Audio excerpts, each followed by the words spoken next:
Willkommen bei Anderswohin. Mein Name ist Uli und wir sind heute im Europapark in Rust. 18 Themenbereiche gibt's hier und rund 100 Fahrgeschäfte. Und wir schauen uns jetzt eine Fahrt an, die es gar nicht mehr gibt, die aber dennoch eine der beliebtesten und populärsten im Europapark war. Es ist die Wasserthemenfahrt Piraten in Batavia. Von 1987 bis 2018 war der Dark Ride ein Highlight im Europapark. Im Mai 2018 zerstörte ein Feuer Piraten in Batavia. Gleichzeitig wurde auch dieser Bereich hier, Skandinavien, zerstört. Seit 2019 allerdings ist er wieder neu aufgebaut. Und Gleiches gilt für Piraten in Batavia. Die Fahrt soll auch in diesem Jahr noch neu eröffnet werden. In diesem Video geht es um die Originalfahrt Piraten in Batavia. Ein Rückblick auf eine der schönsten Wasserthemenfahrten in einem deutschen Freizeitpark. Wir schauen uns nicht nur die erzählte Geschichte an, sondern fragen uns auch, woher kamen die Ideen für Piraten in Batavia. Das Feuer brach am 26. Mai 2018 aus. Die Inhaberfamilie Mack zeigte bereits Bilder der neuen Animatronics und der Szenen, sozusagen Piraten in Batavia 2.0, denn alles wird verändert aussehen, einige Szenen existieren überhaupt nicht mehr, es wird keine Kopie der Originalfahrt werden. Und genau darum kümmere ich mich mal um die Originalfahrt. Wir müssen zunächst mal ein bisschen in der Geschichte zurückgehen. Franz Mack und sein Sohn Roland, die 1975 dann den Europapark gründeten, waren 1972 in den USA unterwegs, um Ideen für einen Freizeitpark zu sammeln. Natürlich waren sie auch in Walt Disneys Disneyland. Aber nein, Walt Disney ist nicht der Erfinder der Dark Rides, wie man immer glaubt. Den ersten Dark Ride baute dieser Mann hier, der Amerikaner Frederick Thompson. 1900 baute er für die panamerikanische Ausstellung in Buffalo, New York, die Attraktion Trip to the Moon. Das Motiv, das war zu der Zeit sehr beliebt. Zur gleichen Zeit entstand auch der erste Science-Fiction-Film Die Reise zum Mond nach dem Buch von Jules Verne. Im Dark Ride von Thompson, da stiegen die Gäste in ein Luftschiff, das an Stahlseilen hing. Das wurde dann hin und her geschwungen und machte so das Gefühl, als ob man fliegen würde. An den Fenstern, da wurden Kulissen vorbeigezogen. Dann landete man in einer Landschaft, eine Mondlandschaft, da stieg man aus und hat den Mann im Mond getroffen. 1903 baute Thompson die Reise zum Mond dann im Luna Park in Coney Island, New York auf und das war dann die Sensation im Vergnügungspark. Der Park ist dann irgendwann pleite gegangen und damit ist auch diese Attraktion verschwunden. Die aus der Reise zum Mond, da haben sich dann die anderen Dark Rides erst raus entwickelt. Walt Disney eröffnete 1955 Disneyland. Der Hammer war seine Bootsfahrt It's a Small World. Die hat er übrigens nicht extra für Disneyland gebaut, sondern 1964 für die New Yorker Weltausstellung. Das war in einem von Pepsi-Cola gesponserten UNICEF-Pavillon. Da ging es halt um Kinder der Welt.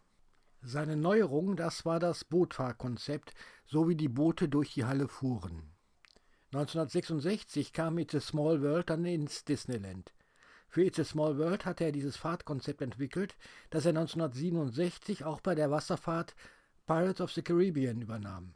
Diese Fahrt ist klar das Vorbild für die Fahrt im Europapark Piraten in Batavia. Eigentlich sollte Piraten der Karibik ein Wachsfigurenkabinett werden, doch jetzt baute er das alles als Wasserthemenfahrt auf. Pirates of the Caribbean entstand dann im New Orleans Querteil von Disneyland. Als Storyline nahm er den Piraten Jean Lafitte. Der hat als Freibeuter neben der US-Armee bei der Schlacht von New Orleans im Krieg von 1832 gekämpft. Davon gibt es übrigens auch einen Kinofilm. 1958 drehte Anthony Quinn König der Freibeuter mit Jules Brünner. Im Europapark nahm man eine andere Storyline. Piraten in Batavia wurde im Themenbereich Niederlande gebaut und war thematisch in Indonesien angesiedelt. Batavia, das war der Name der heutigen Hauptstadt Jakarta auf Java. Der Name Batavia stammt von den Niederländern. 1613 hatte auf Java die niederländische Ostindien-Kompanie einen Handelsplatz errichtet. Der wurde in den folgenden Jahren zu einem Fort ausgebaut. Dort in der Stadt Batavia ist die Geschichte eines Überfalls von Piraten angesiedelt. Im Eingangsbereich sieht man dann Szenen aus dem Fort und des Piratenlebens. Am Bootsanstieg wartet dann dieser Pirat. Was wollt ihr denn hier? Das ist der Pier für die Schiffe nach Batavia. Surabaya Jim hat in der Stadt ganze Arbeit geleistet. Batavia brennt. Und ihr wollt dahin? Gut, ich war auch dort. Und wie ihr seht, es hat mir nicht geschadet. Dann geht's rein in die Boote und nach einem Drop ist man mitten im Geschehen.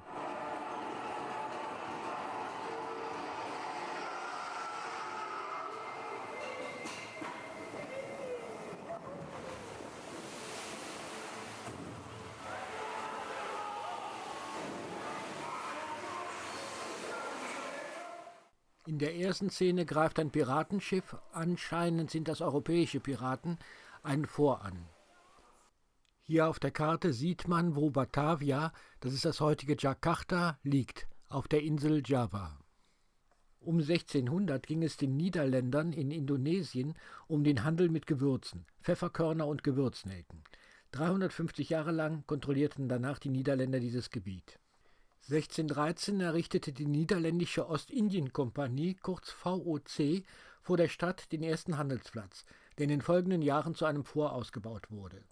Piraten in Batavia spielte also zu der Zeit, als gerade das Fort gebaut worden war. Normalerweise überfielen Piraten die Schiffe der Handelskompanie, solche wie diese hier.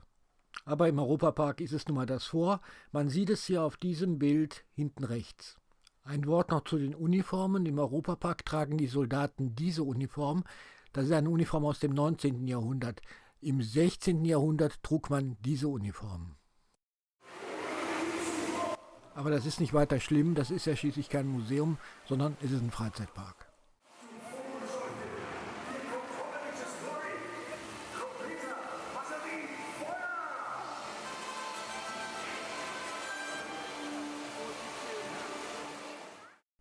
Das hier sind ein paar Aufnahmen, die zeigen das Piratenschiff in Pirates of the Caribbean in Disneyland. Ein paar Bilder der Besatzung und das hier ist ein Bild vom Schiff aus dem Europapark und da finde ich, sieht die Besatzung etwas asiatisch aus. Das hier ist ein Bild aus einem Europapark-Parkplan und zwar von 1988.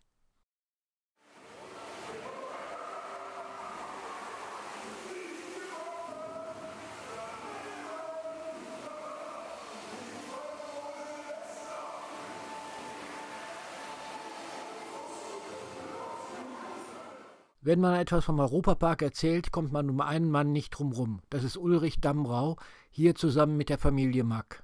Damrau war Filmarchitekt und Bühnenbildner, 1914 geboren. Anfang der 80er Jahre kam er in den Europapark, sein erstes Werk war der Themenbereich Italien. 25 Jahre lang war er für die Umsetzung des Themenkonzepts im Europapark verantwortlich.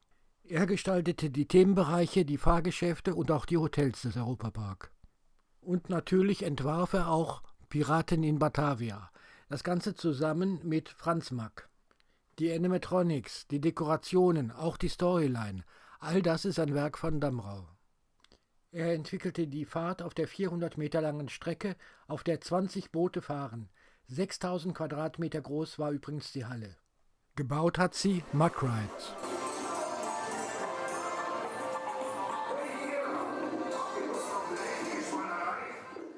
Wir fahren jetzt hier durch Batavia, beziehungsweise vielleicht auch nur einen Vorort, jedenfalls einen, den die Piraten überfallen haben.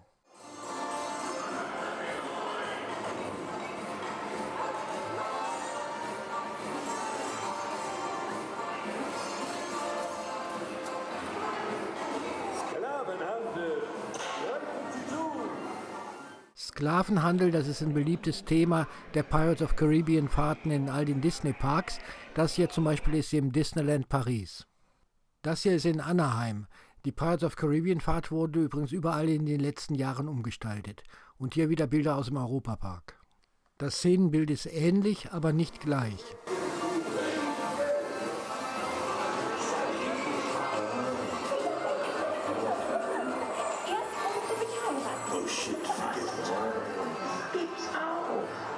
Lass uns feiern gehen. Hey, brother! Forget that woman! Viele Szenen waren auch Kult alleine wegen der Sprüche. Pass auf, du Vogelscheuche, hier kommt holländisches Blei. Hilfe, das ganze Haus steht in Flammen. Spinnen am Morgen bringen Kummer und Sorgen. Und was bringen Schlangen im Bett?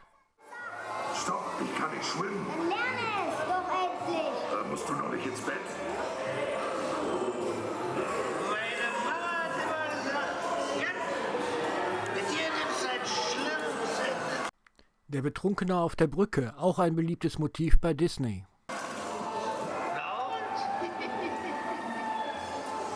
Jetzt kommen wir zur Szene der brennenden Stadt Batavia. Diese Szene wird es so in den neuen Piraten von Batavia nicht mehr geben. Das macht man, weil eben die alte Bahn abgebrannt ist. Und die Brandszene ist auch ein sehr beliebtes Motiv bei Disney hier in Anaheim. Und das hier war die Brandszene in Pirates of Caribbean in Disneyland Paris.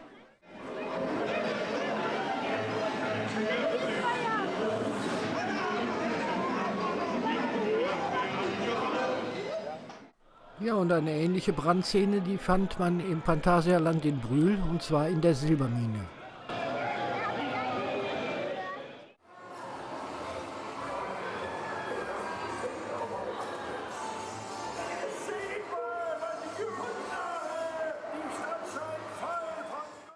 Und diese Art der Animatronics, die mechanischen, die elektronisch gesteuerten aus den 80er Jahren, so etwas werden wir dann in Piraten in Batavia 2.0 nicht mehr sehen. Das wird dann modernste Technik werden.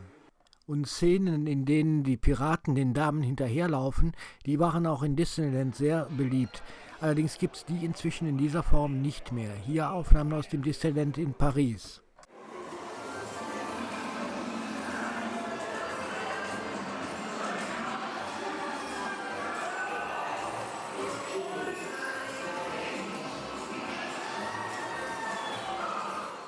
Da ist jetzt oben wieder so eine Szene, wo ein Pirat einer Dame hinterherläuft. Du riechst so gut. Alle sind frisch gewaschen. Und hier kann man mal auf Parkplänen aus verschiedenen Jahren sehen, wo Piraten in Batavia immer gelegen hat. Und daran kann man eigentlich sehr gut sehen, wie dieser Park eigentlich gewachsen ist. Der ist nämlich größer und größer geworden, immer mehr Themenbereiche kamen dazu. Inzwischen ist er 950.000 Quadratmeter groß.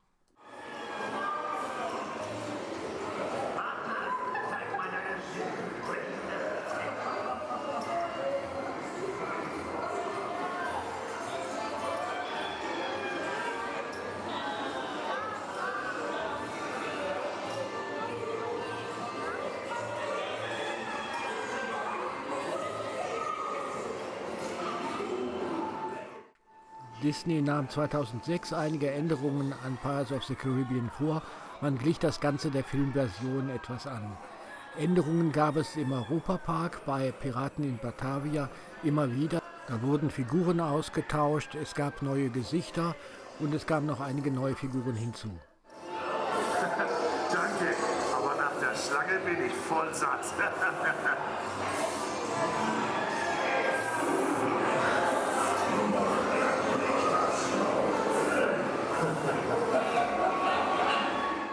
Hier dieser Tiger, der kam zum Beispiel irgendwann dazu, der kommt von einer anderen Themenfahrt, die umthematisiert wurde.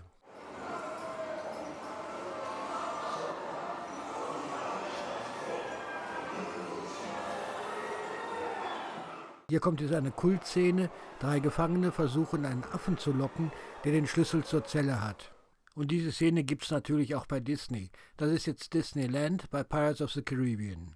Das ist eine Szene, die glaube ich, die gibt es bei allen Disney-Parks. Das ist jetzt hier Disneyland Paris. Und das ist jetzt hier im Phantasialand in Brühl. Das war bei der Wikingerfahrt, die vorher Seeräuberfahrt nach Cartagena hieß.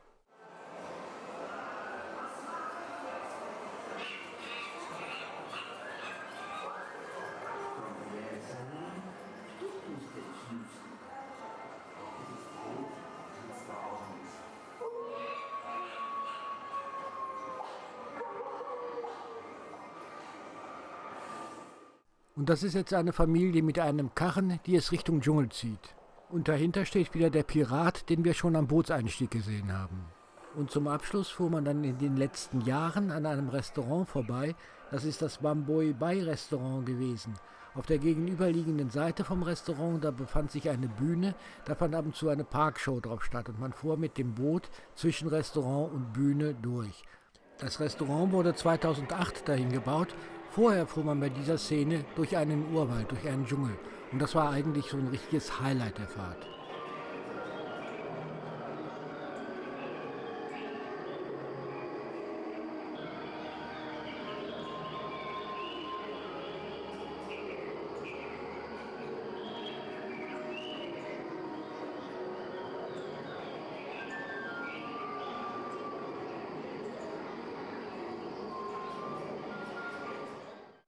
Und ab 2008 sah die letzte Szene der Fahrt dann so aus.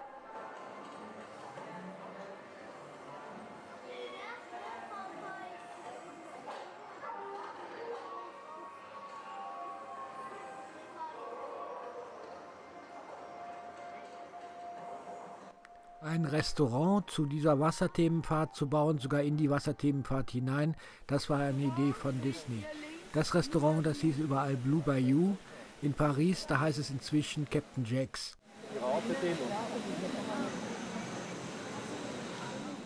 Und jetzt kam auch schon das Ende der Fahrt, jetzt hieß es aussteigen. Ja, es war ein wenig ein nostalgischer Rückblick auf eine Themenfahrt, die es so nicht mehr geben wird.